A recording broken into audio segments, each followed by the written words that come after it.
Hi friends, welcome to അറിവ്. ഇന്ന് നമ്മൾ പഠിക്കാൻ പോകുന്നത് ആംഗുലർ റൗട്ടർ എന്ന് പറയുന്ന ഒരു ടോപ്പിക്കാണ്. ഈ ആംഗുലർ റൗട്ടർ എന്ന് പറയുന്ന ടോപ്പിക്കിനകത്ത് ഞാൻ ഓൾറെഡി കോഡ് എഴുതി വെച്ചിട്ടുണ്ട്. അത് വെച്ച് ഞാൻ ജസ്റ്റ് എക്സ്പ്ലെയിൻ ചെയ്യുന്നതേ ഉള്ളൂ എന്ന്. ഇപ്പം ആംഗുലർ റൗട്ടറിനകത്ത് ആദ്യം നമ്മൾ ആപ്പ് കമ്പോണന്റിലേക്ക് പോകാം. ആപ്പ് കമ്പോണന്റ് ഡോട്ട് ടി എസിനകത്ത് എന്തൊക്കെയാണ് നമ്മൾ ഇമ്പോർട്ട് ചെയ്തേക്കുന്നത് നോക്കാം. ആപ്പ് കമ്പോണന്റ് ഡോട്ട് ടി എസിനകത്ത് നമ്മൾ കോമൺ മൊഡ്യൂളിലൂടെ router outlet, router module, first component, router link active ഇത്രയും കാര്യങ്ങളാണ് നമ്മൾ ഇമ്പോർട്ട് ചെയ്തിരിക്കുന്നത്. അതിൻ്റെ കൂടെ നമ്മൾ ഡിഫൈൻ ചെയ്യേണ്ട വേറൊരു കാര്യം എന്ന് പറഞ്ഞാൽ app Raut dot T S ഉണ്ട്. അതായത് നമ്മൾ റൗട്ട് എഗനിസ്റ്റ് കമ്പോണന്റ്, ഞാനിവിടെ ഫസ്റ്റ് കമ്പോണന്റ്, സെക്കൻഡ് കമ്പോണന്റ് എന്ന് പറഞ്ഞിട്ട് രണ്ട് കമ്പോണന്റ് ക്രിയേറ്റ് ചെയ്തിട്ടുണ്ട്. അതിനകത്ത് ഫസ്റ്റ് കമ്പോണന്റ് എന്ന് പറയുന്ന route first component dot T എസിനകത്തുള്ള കണ്ടന്റിനെ പെയിന്റ് ചെയ്യും. Second component colon I D എന്ന് പറയുന്നത് സെക്കൻഡ് കമ്പോണന്റിന്റെ ഡേറ്റാസിനെയാണ് ലോഡ് ചെയ്യുന്നത്. ഇനി നമ്മൾ ഇത് കൂടാതെ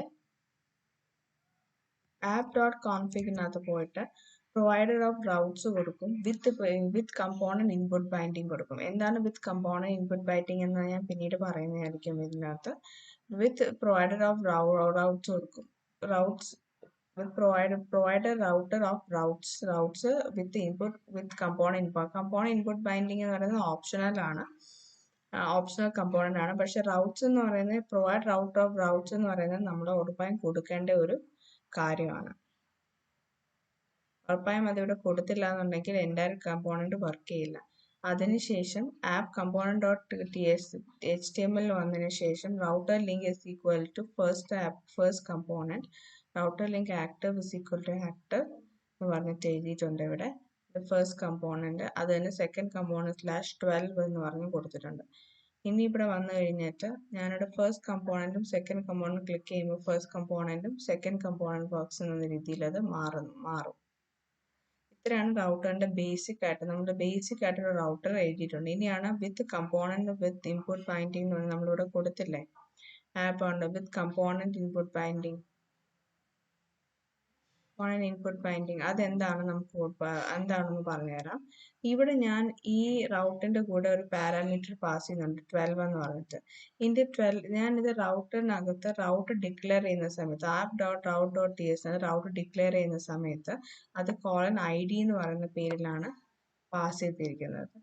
ഈ സെയിം സാധനം തന്നെ സെക്കൻഡ് കമ്പോണന്റ് ഡോട്ട് ടി എസിനകത്ത് വന്നു കഴിയുമ്പോഴത്തേക്കും അത് ഞാൻ സെറ്റ് ഐ ഡി, അതായത് ഞാനൊരു ഇൻപുട്ട് പാരാമീറ്റർ എഴുതി with same name as the route പാരത്തിന് സെയിം നെയിമിൽ ഒരു ഇൻപുട്ട് പാരാമീറ്റർ എഴുതിയിട്ടുണ്ട്.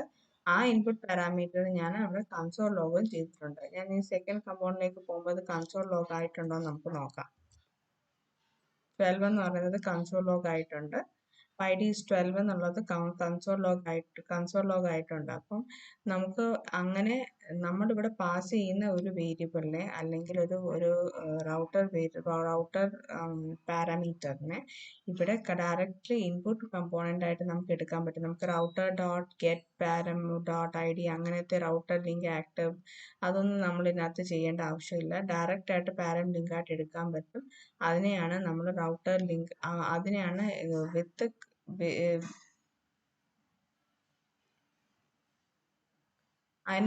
കമ്പോണന്റ് ഇൻപുട്ട് ബൈൻഡിങ് എന്ന് പറയപ്പെടുന്നത്. ഇതുകൊണ്ട് നമ്മൾ ഈ വീഡിയോ ഞാനിവിടെ അവസാനിക്കുകയാണ്. ഇത് നിങ്ങൾക്ക് മനസ്സിലായെന്ന് കരുതുന്നു.